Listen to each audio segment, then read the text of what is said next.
Percival, avec la puissance qu'il ressent actuellement dans son corps, a l'impression qu'il ne lui serait pas difficile de se mesurer à un dragon. Cependant, en même temps, il oublie de surveiller son environnement et échappe de peu à l'un des pièges de Mélagalan. Heureusement, son camarade parvient à le détruire avant qu'il ne puisse attraper Percival, lui conseillant d'être plus prudent. Cela met en colère Mélagalan et la fait s'attaquer à lui à la place. Isolde a du mal à repousser les attaques dirigées contre elle, alors Percival intervient et l'emmène en sécurité. Cependant, elle refuse d'être touchée par quelqu'un d'autre que Tristan, alors elle se débat avec Percival, ce qui les met tous les deux presque en danger d'être touchés par une attaque de Mélagalan. Ils se séparent juste à temps pour esquiver l'attaque, et une fois que Isolde est de retour au sol, Percival envoie certains de ses mini-Percival pour l'aider à se battre. Cependant, seuls, ils ne parviennent pas à infliger beaucoup de dégâts à Mélagalan et sont rapidement détruits. Isolde a alors l'idée de les charger avec sa magie. Alors elle frappe les mini-Percival et les lance sur les bras de Mélagalan, ce qui les fait exploser et en détruit quelques-uns.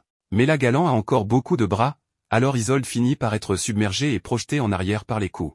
Percival descend pour vérifier son état, mais elle dit que tout va bien et qu'ils doivent se concentrer sur Mélagalan. Celle-ci a déjà tendu un piège pour les retarder, donc dès que Mélagalan tombe dedans, une énorme explosion se produit et Percival en profite pour se rapprocher et frapper droit à la tête de Mélagalan. Les dommages causés font tomber Mélagalan à genoux, mais juste quand Percival pense que c'est fini, il se relève et utilise un sort de fureur, ce qui augmente généralement les capacités physiques de manière significative mais permet également d'attaquer les choses de manière irraisonnée. Cependant, puisqu'il est désormais fusionné avec Melascula, elle parvient à empêcher le corps de devenir fou. Percival essaie de les finir rapidement, mais grâce à leur augmentation de puissance, son épée n'est plus capable de percer l'armure. Il continue à frapper Mélagalan. Mais alors il a une expression de surprise sur son visage car Mélagalan a réussi à l'attraper. Il se fait étouffer et est presque tué encore une fois, mais juste avant que cela ne se produise, Isolde lance sa masse sur la tentacule et la détruit avec sa magie. Mélagalan pensait qu'il n'y avait aucun moyen que la magie d'Isolde puisse nuire à leur corps, mais cette tentacule est actuellement absente, donc ils avaient tort. La magie est créée en fonction de la connaissance, de la volonté et de l'expérience de l'utilisateur, et dans son cas, sa magie provient de son amour pour Tristan. Donc, si quelqu'un essaie de lui faire du mal, elle fera tout ce qui est en son pouvoir pour les arrêter. Mélagalan lui donne ensuite une gifle sur le visage qui, étrangement, ne la décapite pas instantanément mais la repousse. Ensuite, il s'approche d'elle en se moquant de ses paroles et sont sur le point de l'écraser à mort, mais au tout dernier moment, plutôt que de la laisser devenir une crêpe, Tristan intervient et sauve Isolde. Elle est heureuse de le revoir et Tristan se plaint du fait qu'elle se met toujours en danger pour l'aider. Mélagalan essaie également de l'attaquer, mais Tristan passe simplement à côté de l'attaque comme si de rien n'était. Il confie Isolde à Andric pour qu'il puisse soigner ses blessures pendant qu'il s'occupe de Mélagalan. Andric essaie d'arrêter Tristan puisqu'il ne peut pas combattre Mélagalan seul, alors Tristan lui dit de faire venir Lancelot dès que possible. Mélagalan commence à le ridiculiser parce qu'il pense qu'il a peur de combattre sans le renfort de ses amis, mais il ne pourrait pas être plus loin de la vérité. Tristan utilise une seule main pour arracher la tête de Melascula du corps et corrige leur idée fausse. Car la seule raison pour laquelle il appelle Lancelot est de s'assurer qu'il ne perd pas le contrôle. La partie bas du corps essaie de l'attaquer, alors Tristan utilise une sphère d'énergie noire pour le neutraliser en un seul coup. Après cela, il détruit la tête de Melascula et les achève une fois pour toutes. Tout le monde est choqué par le niveau de puissance que Tristan vient de montrer, et même Gawain, qui est toujours minuscule, ne peut nier qu'il est vraiment fort, mais bien sûr, elle croit toujours qu'elle est plus forte alors qu'elle essaie désespérément de s'adapter. Il semblait que tout était réglé, mais alors le corps de Galan commence à réciter un dernier sort, et pendant qu'il le fait, des centaines de mains commencent à émerger du sol et à attraper tout le monde dans la région. Ce sont les mains des morts et elles essaient de tirer tout le monde dans l'au-delà. Tristan se tient là et laisse les bras l'envelopper, mais après qu'il libère sa magie et les repousse tous, les mains réalisent qu'elles n'ont pas ce qu'il faut pour toucher le petit-fils du roi des démons. Alors elles reculent toutes et retournent au monde souterrain maintenant que ce dernier sort de dernier recours a échoué. Tristan vole vers ce qu'il reste de Mélagalan et sans dire un mot, il commence à arracher le dernier morceau vivant de Melascula de la tête. Elle commence à crier de douleur et le supplie d'arrêter de la torturer, et étonnamment, Tristan accepte d'arrêter. Cependant, un instant plus tard, il arrache entièrement le corps, car il utilisait une technique très avancée appelée le mensonge. Il jette le corps de Melascula comme un déchet. Mais alors la partie de Galan recommence à attaquer et ne supporte pas le fait que Tristan le batte si facilement. Il continue de frapper sauvagement et rate chaque coup, mais alors Tristan contre-attaque et en un instant, Galan est tranché tellement de fois que son corps met une minute à réaliser qu'il a été tranché pour commencer. Galan s'effondre par terre et Tristan en profite pour monter sur lui et enfonce sa lame profondément dans son front encore et encore. C'est la douleur la plus atroce que Galan n'ait jamais ressentie. Il continue de poignarder Galan un peu plus, et alors que Melascula essaie de l'attaquer en traître, il l'évite simplement et lance son épée dans son visage avant de la planter dans la tête de Galan une dernière fois. Percival pense que c'est beaucoup trop brutal pour Tristan, donc il lui demande de revenir à la normale maintenant que la bataille est gagnée. Cependant, Tristan lui ordonne de rester en arrière parce que ce n'est pas aussi simple que de revenir à la normale une fois qu'il utilise ses pouvoirs démoniaques. Il descend calmement du corps de Galant, mais alors tout le monde commence à entendre une voix résonner dans leur tête. C'est Arthur qui a regardé leur bataille de très près pour évaluer leurs capacités. Il les avait sous-estimés auparavant, mais maintenant qu'il sait ce dont ils sont capables, il voit qu'il s'était trompé. Des rochers commencent à voler dans les airs autour alors qu'Arthur s'adresse à Gawain et lui dit qu'elle a été une mauvaise fille en fuyant son père comme elle l'a fait. Donnie ne sait pas de quoi Arthur parle, alors Gawain explique qu'il est son oncle surprenant Donnie.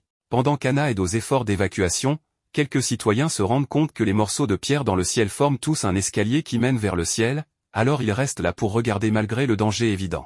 L'escalier atteint le ciel et une fois qu'il est complet, les nuages sombres s'écartent et Arthur lui-même commence à descendre. Il avait voulu les rencontrer en personne au moins une fois puisque ce sont les 4 chevaliers que la prophétie dit capables de le vaincre. Méliodas ressent la puissance magique d'Arthur, donc il ne peut plus rester assis à garder l'ancien roi et sa magie de vision future. Son fils est là-bas en train de se battre aussi, donc ce ne serait pas très paternel de le laisser tout gérer seul. En partant, il met Chion et Jade en charge de protéger ceux à l'intérieur de la pièce pendant son absence. À l'intérieur du donjon, Lancelot, qui réfléchit toujours à sa vie, ressent également le pouvoir d'Arthur, donc il va devoir mettre la profonde introspection de côté car il doit aussi agir. Sur un vaisseau à proximité, les chevaliers sacrés d'Arthur, qui se dirigent actuellement tous vers Lyonesse, ressentent également son pouvoir, y compris Pellegarde qui se détend dans la forêt pour le moment. En fait, son pouvoir est si grand qu'il atteint jusqu'à Gauther et même Oser, donc le pouvoir d'Arthur est sérieux. L'esprit de Percival est submergé par la rage à la vue d'Arthur, car c'est celui qu'Ironside sert et par procuration, il est la raison pour laquelle le grand-père de Percival a été tué. Il fonce sur Arthur et lui crie dessus pour avoir causé la mort de son grand-père, et Arthur réalise que Percival doit être le fils d'Ironside, mais il n'est pas venu ici pour le défier. Alors que Percival attaque, il l'envoie simplement au sol avec un minimum d'effort. Les mini-piles se chargeaient toujours vers Arthur, mais il réalise alors que si Percival a été si facilement repoussé, alors ils ne pourront rien faire pour arrêter Arthur, alors ils changent de plan et volent vers le bas pour créer un coussin pour que Percival atterrisse dessus.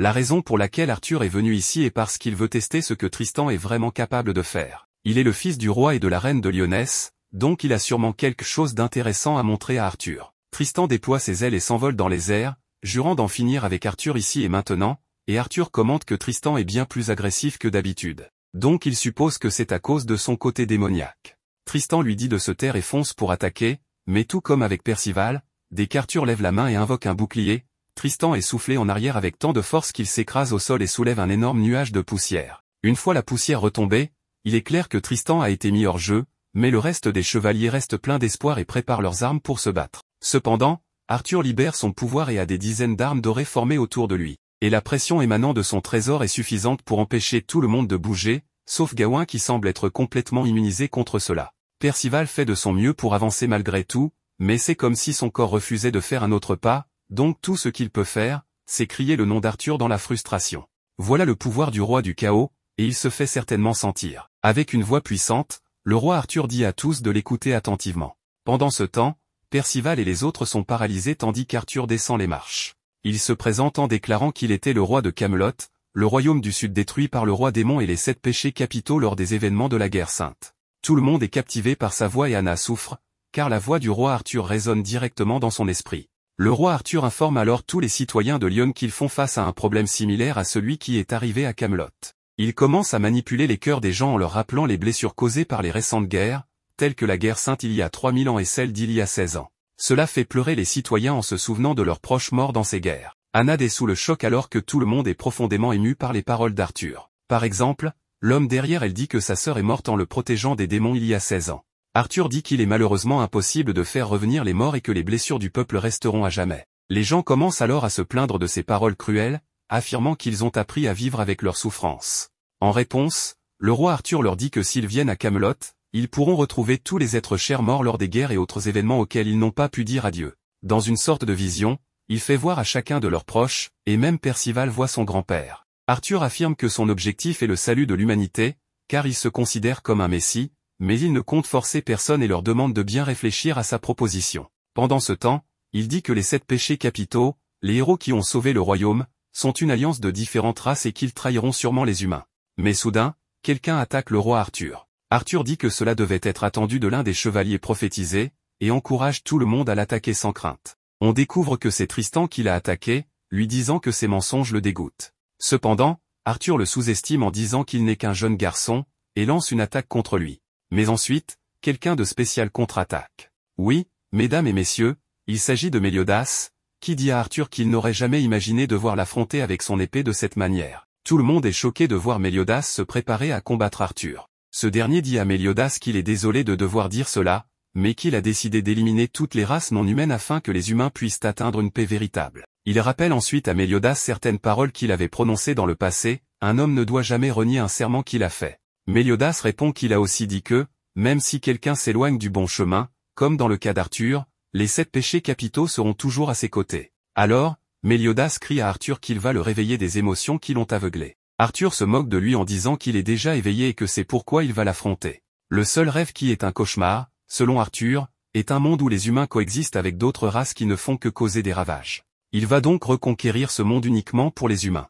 Tristan dit à Méliodas d'arrêter ses absurdités et de ne pas combattre le roi Arthur, mais Méliodas l'ignore et attaque Arthur. Le combat est si intense que Méliodas commence à déchiqueter des montagnes avec ses attaques, même Percival est effrayé par cette puissance. Dreyfus crie à tout le monde de rester en dehors de la bataille, car Méliodas et Arthur sont trop puissants, et Andric dit qu'ils doivent partir, mais Isolde lui demande d'attendre, car elle ne veut pas laisser son maître Tristan se retrouver dans ce chaos. Tristan se prépare, déploie ses ailes et se jette dans la bataille, mais à son arrivée, Méliodas lui dit de ne pas interférer. Cependant, Tristan dit à son père de se taire. Le roi Arthur rétorque que Tristan est irrespectueux de parler ainsi à son père. D'un seul coup, Arthur brise les ailes de Tristan, ce qui énerve Méliodas, qui commence à libérer son pouvoir sombre, lançant une attaque épique. Lorsque l'attaque est terminée, Arthur admet que Méliodas est très puissant et que l'attaque sombre l'a blessé. Méliodas en profite pour donner un coup de pied à Arthur, l'envoyant s'écraser sur la surface de la ville. Percival se met en colère en voyant le roi Arthur et veut l'attaquer, mais Natien lui dit de se calmer, car il n'est pas de taille face au roi Arthur pour le moment. Pendant ce temps, Méliodas demande à son fils s'il est blessé, mais Tristan répond qu'il va continuer à se battre, et Méliodas lui dit qu'il ne le laissera pas faire. Cela pousse Tristan à piquer une crise, affirmant qu'il peut se battre seul, sans dépendre de la puissance de son père. Arthur se moque de Tristan en disant qu'il n'est qu'un enfant qui ne sait rien, et qu'il ne fait que faire perdre du temps à son père dans cette bataille, ce qui laisse Tristan très confus. Arthur dit ensuite à Méliodas que le royaume est en danger et qu'il ne devrait pas s'inquiéter de son fils. Méliodas rétorque en demandant comment il pourrait diriger un royaume sans se soucier de son propre fils. À cela, Arthur répond que s'il n'en est pas capable, il n'est pas apte à être roi, car un roi doit avoir à la fois de la détermination et la capacité d'exécution pour gouverner un pays et son peuple. Ils doivent se débarrasser de tout attachement émotionnel. Quelque chose affecte profondément Tristan, et Arthur dit à Méliodas qu'il devrait éradiquer tout attachement, même s'il s'agit de sa femme et de son fils. Mais Méliodas affirme qu'il ne pense pas de la même manière.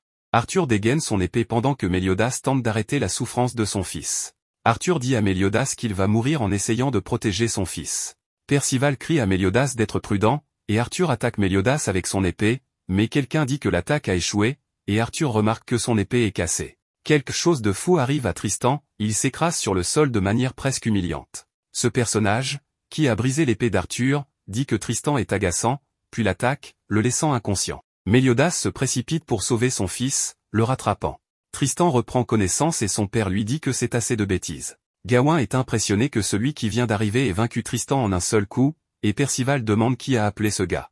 Arthur demande au mystérieux personnage s'il est celui qui a résolu la situation si rapidement, mais il remarque qu'il s'agit de Lancelot, qui est également l'un des 4 chevaliers de l'Apocalypse. Pour ceux qui n'ont pas regardé toute la première saison, il était ce renard, ou quoi qu'il ait été, avant de reprendre sa forme humaine. Lancelot demande à Arthur s'il est bien le roi Arthur, et ce dernier lui répond s'il y a un problème avec ça. Gawain dit qu'il sait que Lancelot est puissant, mais que son adversaire est extrêmement fort. Lancelot dit à Méliodas de lui laisser cette bataille, et soudain, il brise le nez du roi Arthur sans même bouger, et lui assène un coup de poing plus rapide que Flash ne le ferait. Arthur essuie le sang, mais Lancelot apparaît derrière lui et lui donne un super coup de pied. Tout le monde est encore plus choqué que lorsque je suis allé aux toilettes sans tirer la chasse. Après avoir vu cela, Méliodas dit à Lancelot qu'il lui laisse la bataille. Lancelot est un peu surpris, car le roi Arthur a la capacité de restaurer son épée. Arthur demande à Lancelot s'il a fait quelque chose pour nourrir une rancune, mais sans attendre la réponse de Lancelot, Arthur attaque immédiatement, divisant un bâtiment en 2.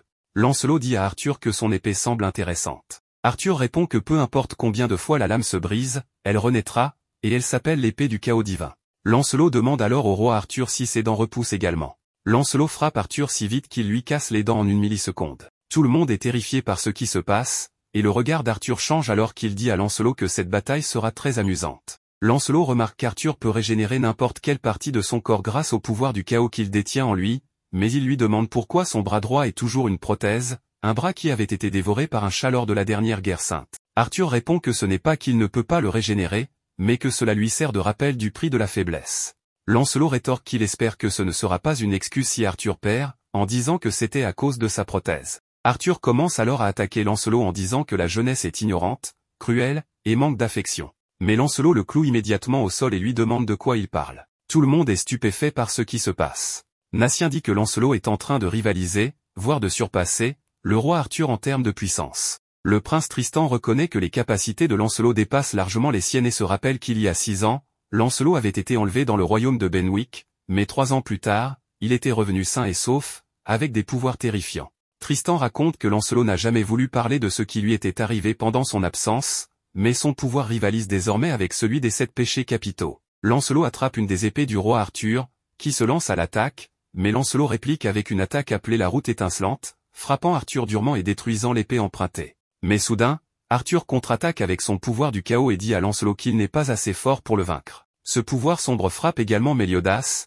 qui demande à Arthur si son pouvoir du chaos ne lui rappelle pas sa propre faiblesse. On voit alors que du bras droit d'Arthur, le pouvoir du chaos prend la forme de démons ou de monstres. Arthur explique que ces créatures ont pris le contrôle de son bras contre sa volonté. Méliodas regrette de ne pas avoir séparé Arthur du chaos il y a 16 ans.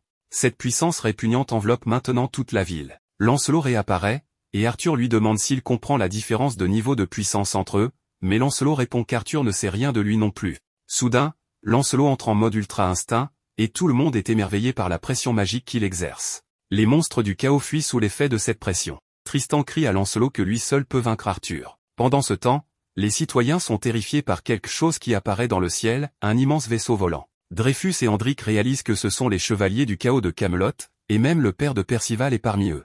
Les chevaliers du chaos demandent à leur roi, Arthur, d'arrêter de jouer et de retourner avec eux, car une confrontation complète n'est pas conseillée pour le moment. Arthur, avec ses sens ultra développés, ressent que 4 des 7 péchés capitaux sont prêts à l'attaquer depuis 3 endroits différents à des milliers de kilomètres. Les citoyens, ne pensant qu'à leur propre bien-être, demandent à Arthur de les emmener avec lui à Camelot. Anna leur rappelle qu'Arthur est celui qui a détruit leur pays. Arthur continue de parler télépathiquement avec ses chevaliers et leur dit qu'il va les rejoindre. Mais soudain, Lancelot transperce la poitrine d'Arthur. Ironside dit aux autres chevaliers de ne pas s'inquiéter et de poursuivre leur plan de retour, tandis qu'Arthur, souriant, fait ses adieux à Méliodas. Arthur disparaît du champ de bataille, disant à Lancelot qu'il sait qu'ils sont les 4 chevaliers de l'Apocalypse et qu'il les éliminera un par un. Le soleil se couche, et tout le monde commence à se remettre de ce qui vient de se passer. Plus tard, nos héros se trouvent dans la chambre des invités du palais. Percival, sautant sur le lit, dit à tout le monde qu'il y a un bain au sous-sol et qu'il veut que tout le monde se baigne ensemble. Anna refuse catégoriquement de se baigner avec lui.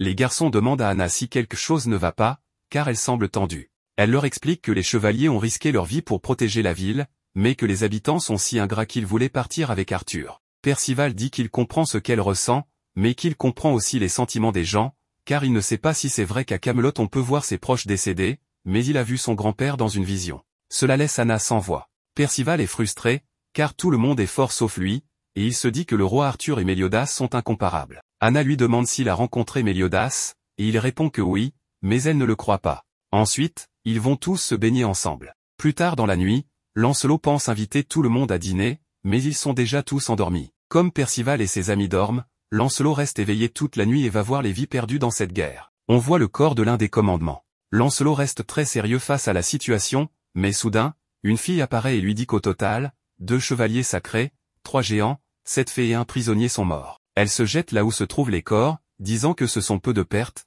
compte tenu du fait qu'ils ont affronté le roi Arthur et 2 commandements, en faisant référence à Mélagalan et Melascula. Elle ajoute ensuite que les commandements ont été manipulés par le roi Arthur et que c'est impressionnant qu'ils aient subi une autre défaite, malgré leur puissance. Lancelot lui demande si elle prie pour le bien-être de ces gens et dit qu'il ne s'attendait pas à moins de sa part, mentionnant qu'elle était qui. Elle répond à Lancelot qu'elle ne prie pas pour les commandements, mais qu'elle éprouve de la compassion pour eux. Elle lui dit qu'elle est déçue de lui parce qu'il a laissé le meurtrier s'échapper et a permis que le prisonnier soit tué, disant que c'était une énorme erreur. Ces mots dérangent un peu Lancelot. Elle lui dit qu'il n'a aucune idée de l'impact que cela a sur les gens, mais il réplique qu'elle ne comprend pas ses sentiments, la traitant de vieille bique. À la fin, elle lui dit que lire les pensées et comprendre les sentiments sont deux choses différentes, et lui conseille de prendre un peu d'air frais de nuit pour lui éclaircir les idées, en l'appelant un gamin avant de partir. En regardant la lune, Lancelot se souvient d'une femme qui lui a dit qu'elle l'aimait et qu'elle ne savait pas ce qui arriverait si ses sentiments pour lui devenaient publics, ce qui pourrait l'empêcher de rester à ses côtés. Ces souvenirs éveillent fortement les sentiments de Lancelot,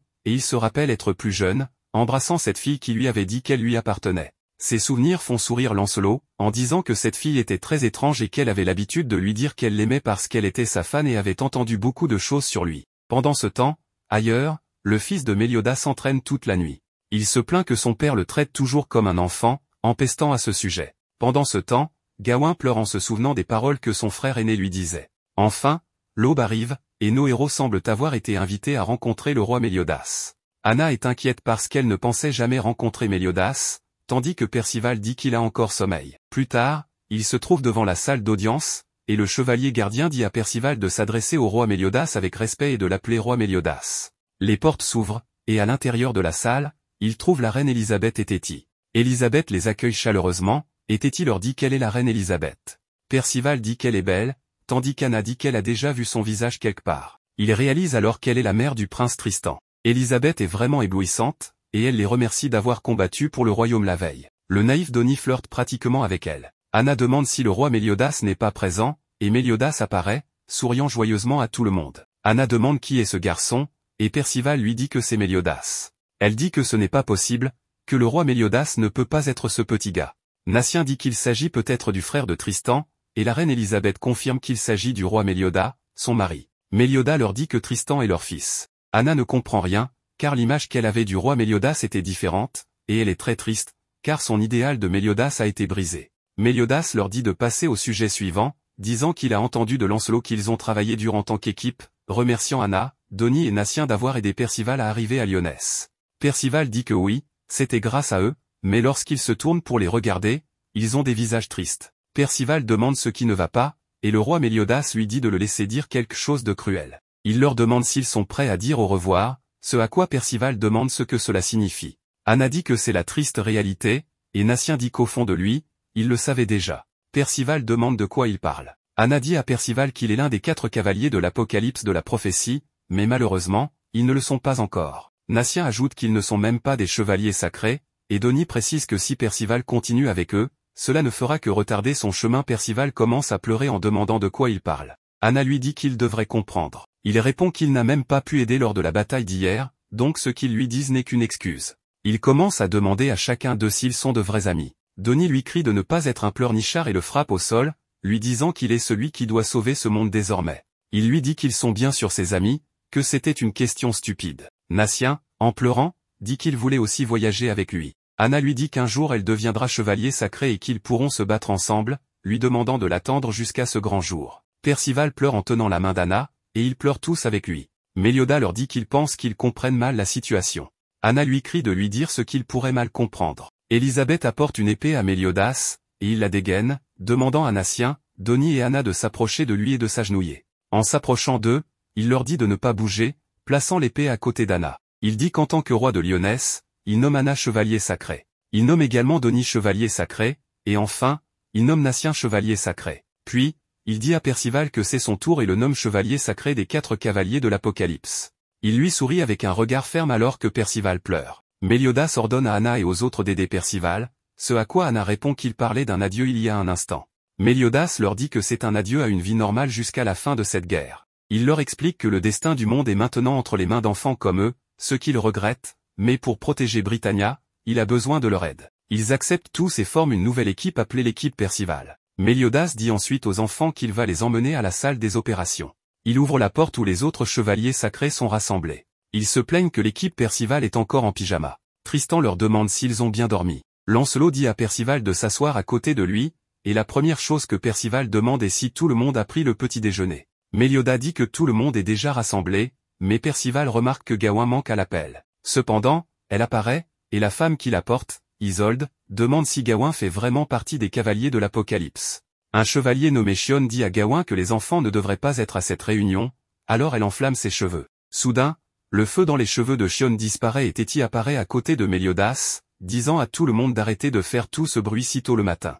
Méliodas présente Théti en disant qu'elle possède les plus grandes capacités magiques du royaume et qu'elle est la mage exclusive d'Élisabeth. Théti demande à Méliodas de commencer déjà, s'il vous plaît. Donnie n'en revient pas de la manière dont elle parle au roi. Méliodas commence par remercier les cavaliers de l'Apocalypse qui détruiront le monde d'être venus. Percival lui dit qu'ils ne détruiront pas le monde, mais Méliodas dit que le monde qu'ils détruiront est celui créé par le roi Arthur, c'est-à-dire Camelot.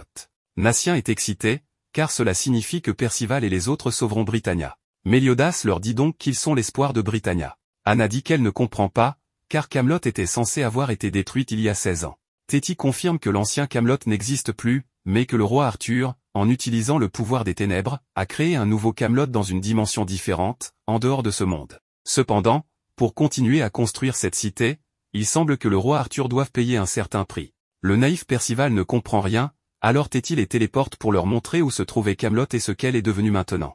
Méliodas explique que c'est la raison pour laquelle Arthur se bat contre eux. Théti dit que dans cette montagne, il y a des gisements de minéraux riches et qu'il y a des endroits où même le temps peut être déformé. Percival demande alors à Méliodas comment il sait tout cela, et Méliodas répond que cela provient d'une source fiable. Tristan demande ensuite à son père quelle est cette source, mais Méliodas ignore son fils et dit à Percival que son grand-père est le loyal chevalier sacré Varasi, qui servait autrefois le roi Arthur. Cela choque tout le monde car cela signifie que le grand-père de Percival était la source des informations. Chion demande alors à Méliodas comment il pouvait faire confiance à un chevalier du camp ennemi. Méliodas répond qu'il a fait confiance, qu'il fait confiance et qu'il continuera à faire confiance à ce chevalier jusqu'à la fin. Percival demande à Méliodas quand tout cela a commencé, et Méliodas explique que cela a débuté à la fin de la guerre sainte. À ce moment-là, le grand-père de Percival était chassé comme un traître par les autres chevaliers, alors il a cherché l'aide de Méliodas en tenant un bébé dans ses bras. Ce bébé était Percival. Comme symbole de leur amitié, Méliodas lui a donné la médaille d'Ouroboros. Méliodas révèle à Percival qu'il avait même proposé de l'adopter, mais son grand-père a insisté pour qu'il prenne soin de Percival, même si cela lui coûtait la vie. Et d'après ce que Méliodas peut voir, son grand-père a tenu cette promesse, ce qui fait pleurer Percival. Percival dit alors à Méliodas qu'ils doivent absolument vaincre le roi Arthur. Cependant, Théti leur dit que le chemin vers le Camelot de l'autre dimension est scellé. Théti révèle également que l'agent du chaos, celui responsable de la mort, était autrefois un chevalier sacré nommé Jéricho. Jéricho a réalisé qu'elle ne pouvait pas annuler le sort de restriction placé par Théti, alors elle a tué le prisonnier avant de partir. Méliodas explique ensuite que tout est lié, car les soldats d'Arthur portent une marque remplie du pouvoir sombre d'Arthur, ce qui leur permet d'ouvrir les portes connectant les dimensions. Cela signifie que, comme aucun de ces soldats ne se trouve actuellement sur cette planète, ils ne peuvent pas accéder au Camelot dans l'autre dimension. Le roi ajoute que, bien qu'il puisse s'y rendre, il ne peut pas y entrer parce qu'il appartient à la race des démons, ce qui surprend tout le monde. Percival demande pourquoi les démons ne peuvent pas entrer, et Théti explique que Camelot est protégé par un puissant sceau qui ne permet qu'aux humains de passer. C'est pourquoi la mission ne peut être accomplie que par les chevaliers prophétisés. Tristan conclut qu'ils ne peuvent rien faire d'autre pour l'instant que d'attendre que d'autres chevaliers du roi Arthur arrivent pour qu'ils puissent entrer. Tout le monde continue de discuter de la situation, tandis que Percival est excité à l'idée d'une nouvelle aventure. Méliodas rit et dit qu'il semble en effet que Percival peut vraiment apporter de l'espoir à ce monde. Plus tard, Percival saute de joie parce qu'il veut partir à l'aventure avec tout le monde, ce à quoi Anna lui répond que Méliodas a dit qu'il faudra attendre jusqu'à demain pour préparer de nouveaux vêtements et équipements, donc ils doivent patienter. Anna ajoute qu'elle est très impressionnée qu'un roi d'un royaume humain appartienne à la race des démons. Percival dit qu'il n'y a pas de problème avec Méliodas, car tout le monde dit qu'il a combattu du côté des humains lors de la guerre sainte. Anna rétorque que même si c'est vrai, c'est quand même choquant qu'il soit de la race des démons. Percival lui demande alors si elle le détesterait s'il n'était pas humain. Anna répond que peu importe qu'il soit un démon, un ange ou un loup-garou, sa personnalité est très particulière. Cela rend Percival très heureux, et il serre Anna dans ses bras en lui disant qu'il l'aime beaucoup. Anna rougit profondément et Percival ajoute qu'il aime aussi beaucoup Natien et Donnie. Anna lui dit que même si c'est vrai, cela ne signifie pas qu'il doit les serrer dans ses bras aussi. Elle lui demande si son grand-père ne lui a pas appris à être poli. Percival lui demande pourquoi elle dit ça, et elle le gifle violemment en lui disant que l'étreindre comme ça pourrait compromettre la crédibilité du groupe. Cependant, après y avoir réfléchi un peu, elle dit qu'il peut la serrer dans ses bras de temps en temps, alors il la serre à nouveau, et elle rougit profondément, mais il ne réalise pas que Natien les observe et qu'il n'en croit pas ses yeux. Pendant ce temps, Isolde a des pensées étranges sur Tristan, mais Gawain lui parle pour la ramener à la réalité, bien qu'elle l'ignore. En marchant, Isolde demande à Tristan comment il se sent. Tristan dit que la démonisation est plus intense qu'il ne l'avait prévu et que son corps souffre beaucoup.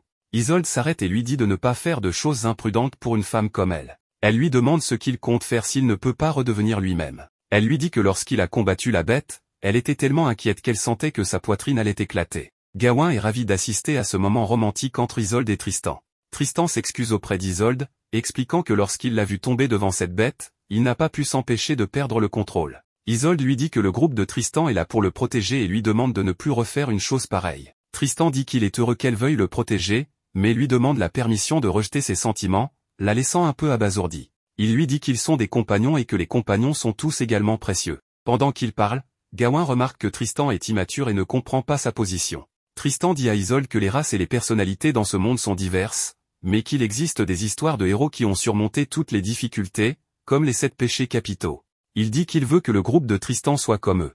Isolde s'incline devant lui et dit « À vos ordres », rougissant parce que Tristan la considère comme une compagne importante. Elle dit que si elle peut dédier sa vie à Tristan, elle ne désirerait rien de plus dans cette vie. À ce moment-là, Tristan lui dit de se détendre parce qu'il a quelque chose de spécial pour elle et place un ruban sur sa tête. Elle est très excitée et Tristan lui dit que cela lui va très bien, la faisant rougir encore plus. Gawain remarque que Tristan est un imbécile qui ne réalise pas qu'Isolde est amoureuse de lui. Gawain se moque ensuite d'eux en disant qu'elle va rentrer chez elle pour qu'ils puissent parler d'amour ou du fait qu'ils sont tous les deux vierges, puis elle part. Pendant ce temps, Lancelot s'ennuie avec rien à faire quand soudain une fille apparaît et le serre dans ses bras en disant qu'elle est heureuse qu'il soit venu la voir. Lancelot lui demande qui elle est vraiment et elle répond qu'elle est l'amour de sa vie. Il se met en colère et lui dit qu'elle est trop familière parce qu'elle s'est allongée sur lui, mais elle dit qu'elle adore le voir rougir. Alors qu'il s'éloigne, il semble que quelqu'un les espionnait. Plus tard, Lancelot se retrouve seul avec la fille dans une maison. Elle lui dit depuis la salle de bain qu'elle est arrivée en ville la veille avec sa servante, puis elle sort en lui montrant comment elle est habillée.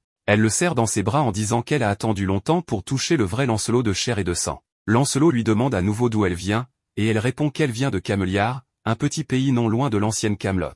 Il se souvient qu'elle avait fait une prédiction lorsque le groupe cherchait Gawain, ce qui signifie que son pouvoir magique est la clairvoyance. Parmi les 9 types de magie, celle de l'oracle est la plus rare. Elle lui dit qu'elle sait qu'il possède plus de 4 types de magie sur les 9, ce qui fait de lui un héros. Lancelot se demande comment elle sait cela. Elle explique que son pouvoir s'appelle kaléidoscope, ce qui lui permet de voir les événements futurs tels qu'ils se produiront, même dans ses rêves, contrairement à la magie de vision du roi Bartra de Lyonesse qui était floue et vague. Son pouvoir de kaléidoscope montre des détails précis, y compris les dates, les heures, les lieux et même les conversations. Lancelot admet qu'il ne connaissait pas ce genre de magie. Elle précise qu'elle ne contrôle pas ce qu'elle voit, ses visions ne montrent que ce qui affecte sa vie ou celle de ceux qui l'entourent. Elle dit qu'elle sait tout ce qui se passera dans sa vie jusqu'à ce qu'elle ait 71 ans et meure. Elle lui demande s'il croit à son histoire, et il répond que oui, car elle a révélé des choses que personne d'autre ne pourrait connaître. Elle lui dit que d'après ce qu'elle a vu dans l'avenir, elle sera sa bien-aimée. Il dit qu'il ne comprend pas très bien ce qu'elle veut dire par là, puisqu'il n'est même pas sûr de l'aimer, mais elle insiste sur le fait que l'avenir qu'elle voit ne faillit jamais. Il commente qu'elle semble très confiante en son don. Elle lui dit qu'elle l'a rencontré des centaines de milliers de fois dans ses rêves. Elle raconte que la première fois qu'elle l'a vu, il avait 16 ans, qu'ils se sont rencontrés en secret dans la tour lorsqu'il avait 18 ans, qu'ils ont partagé leur premier baiser à 19 ans, et qu'il deviendra célèbre à 23 ans. À ce moment-là, elle commence à pleurer parce que quelque chose se passera lorsqu'il aura 23 ans, et ils devront se dire adieu. Cela effraie Lancelot, et elle lui dit qu'elle a vu un avenir qu'elle ne voulait pas voir. Soudain, elle s'évanouit, mais Lancelot la rattrape. Quand elle reprend connaissance, elle se met à pleurer. Plus tard, alors qu'ils marchent ensemble, elle lui dit que les rêves désagréables l'ont presque rendue folle, mais que son existence lui fait du bien. Elle dit qu'elle a toujours espéré le rencontrer un jour et que maintenant qu'ils sont ensemble, elle peut tout endurer. Lancelot lui demande si quelque chose de douloureux va se passer, mais elle ne répond pas, disant seulement que pleurer lui a fait du bien. Elle mentionne ensuite qu'elle sait qu'il quittera la ville demain pour chercher Camelot. Lancelot réalise que sa clairvoyance est authentique. Elle lui dit qu'elle ne restera dans cette ville qu'aujourd'hui et lui demande s'il lui rendra visite un jour. Il devient pensif tandis qu'elle lui fait ses adieux. Lancelot lève simplement la main et elle attend qu'il dise autre chose. Son rêve se réalise lorsque Lancelot se retourne et dit qu'ils se reverront, en l'appelant par son nom, Guinevere. Cela la fait rougir et la remplit de joie. Lancelot se demande alors s'il devrait informer Méliodas à propos de sa magie. Soudain, il commence à pleuvoir, et il se demande si la prophétie est vraiment terminée. Nous voyons ensuite Guinevere rencontrer la personne qui les espionnait, ce qui est effectivement suspect. Cet homme lui demande si elle est la princesse Guinevere du royaume de Cameliard. Il lui dit qu'il est un chevalier d'un certain royaume, mais avant qu'il puisse continuer à parler, elle l'interrompt et lui dit qu'il n'a pas besoin d'être si indirect. Elle dit qu'elle sait qu'il est Ironside, le chevalier rouge. Elle lui dit de dire clairement qu'il est venu pour la kidnapper. Il est extrêmement impressionné et lui demande pourquoi, avec une capacité aussi incroyable que le kaléidoscope, si elle connaît ses intentions, elle est quand même venue à l'endroit où il se trouvait. Elle répond que ceux qui évitent le destin finissent par en payer le prix fort. Pendant ce temps, nous voyons Lancelot courir vers elle parce qu'il a un mauvais pressentiment. Soudain, Guinevere commence à lui parler télépathiquement, et Lancelot lui demande si elle va bien. Elle lui dit qu'elle va bien et qu'il ne doit pas se blâmer pour quoi que ce soit, car ce qui se passe est le destin.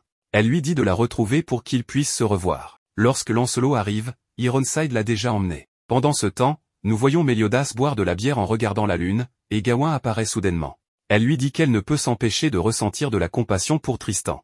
Méliodas lui dit qu'il voulait lui parler en tête-à-tête depuis un moment. Elle demande qui diable a conçu la tenue qu'elle porte, et Méliodas lui dit que la personne qui l'a conçue n'est pas là pour le moment. Elle demande ensuite à Méliodas s'il pense qu'elle est vraiment prête à l'aider en combattant contre le roi Arthur, comme si elle était l'un des chevaliers de la prophétie, et dit qu'il devrait savoir qu'elle est la fille du beau-frère du roi Arthur. Elle lui dit qu'elle n'a aucune raison d'être du côté de Méliodas. Méliodas répond que, pour une raison quelconque, elle est ici, donc elle doit avoir un motif. Gawain lui dit que pour l'instant, elle agira en tant que chevalier de la prophétie, mais qu'un jour, elle pourrait les trahir. Méliodas dit qu'il n'a aucun problème avec cela. Le lendemain matin, Méliodas rassemble plusieurs chevaliers et leur dit qu'à partir de maintenant, les attaques du roi Arthur vont augmenter. Il leur dit qu'ils doivent trouver un moyen d'atteindre Camelot à tout prix et que leur voyage les mènera d'abord à Walnac, où le sort des 4 équipes sera décidé. Percival dit que c'est dommage qu'ils soient tous ensemble juste pour finir par se séparer. Méliodas explique que se diviser est la stratégie la plus efficace, et dit que les équipes de Percival et de Gawain se dirigeront vers le nord de Britannia pour collaborer à la recherche de la forêt du roi des fées. Pendant ce temps, l'équipe de Tristan cherchera au sud, au nord de l'ancienne Camelot, et Lancelot ira seul vers l'est en direction de Benwick. Cependant, Lancelot dit qu'il aimerait échanger de place avec une autre équipe. Méliodas lui dit qu'il devrait se rendre à Benwick et profiter de l'occasion pour rendre visite à ses parents, afin qu'il sache qu'il va bien. Il dit aussi à Lancelot de lui laisser la recherche de Dube, le grand géant créateur d'objets magiques. Tristan explique que Lancelot veut faire fabriquer une arme magique, c'est pourquoi il cherche Dube. Percival demande pourquoi le royaume ne peut pas simplement forger une arme pour lui, et Méliodas explique qu'aucune arme fabriquée dans le royaume ne peut supporter la force de Lancelot. Tout le monde est impressionné par ces paroles, et maintenant Denis comprend pourquoi les armes se brisent toujours dans les mains de Lancelot. Méliodas dit à tout le monde qu'à partir de maintenant, des ennemis plus puissants et des défis plus grands apparaîtront, et il leur ordonne de faire tout ce qui est nécessaire pour accomplir la mission. Percival promet de réussir la mission, et les autres le taquinent parce qu'il est si enthousiaste. Méliodas dit à Percival qu'en lui donnant cette épée, il lui confie sa vie, car l'épée contient une partie de l'artefact qui a autrefois scellé les démons. Plus tard, à la sortie du royaume, Méliodas dit à son fils de ne rien faire d'imprudent. Élisabeth dit à Tristan qu'elle prie pour sa sécurité et lui demande de revenir vivant. Tristan promet à sa mère qu'il reviendra, et il s'en lasse. Percival commente qu'il est jaloux de Tristan parce qu'il a à la fois une mère et un père. On voit aussi Giltindé et sa femme, la princesse Margaret, dire au revoir à leur fils Fionn, et ainsi tout le monde se met en route pour leur voyage. Plus tard, il semble qu'Ironside emmène la future épouse de Lancelot à l'entrée de Camelot, et elle paraît très impressionnée par le paysage. Ironside lui dit que c'est normal de ressentir cela, mais qu'elle s'y habituera. Cependant, elle l'interrompt en disant qu'à partir de ce moment, elle continuera seule. On aperçoit alors un château à l'envers de leur point de vue, et elle demande si c'est le château du roi Arthur. Ironside se dit impressionné par ses compétences, car elle reconnaît déjà le paysage, mais insiste pour l'accompagner, affirmant que s'il lui arrivait quelque chose, il ne pourrait plus faire face au roi. Elle lui répond qu'il cherche seulement l'approbation du roi et le traite de perdant. Ironside lui répond qu'il se moque de ce qu'elle dit. Elle lui donne alors un conseil, le traitant de chien fidèle, et lui dit qu'à ces derniers instants, il versera des larmes dans les bras de son fils, avec beaucoup de liquide rouge coulant de sa bouche. Ces paroles le frappent si fort qu'il s'arrête de marcher, et elle se moque de lui. Plus tard, elle continue de marcher à travers Camelot, toujours émerveillée par le paysage, en disant que cela ressemble exactement à ce qu'elle voit avec son pouvoir de kaléidoscope. Elle tombe soudainement sur un arbre étrange et remarque que cela doit être la porte de la rencontre. Elle entre dans l'arbre et récite des mots magiques. Soudain, son corps commence à briller, et en un instant, elle est téléportée. Elle couvre sa bouche, réalisant qu'elle vient d'interrompre un moment romantique entre nul autre que le roi Arthur et Merlin. Guinevere demande si elle les dérange, et lorsqu'Arthur remarque qu'il est observé, il devient nerveux et lâche les mains de Merlin. Arthur lui demande qui elle est, mais ensuite son visage devient démoniaque et il lui dit qu'il sait qui elle est, et qu'elle sera sa future épouse.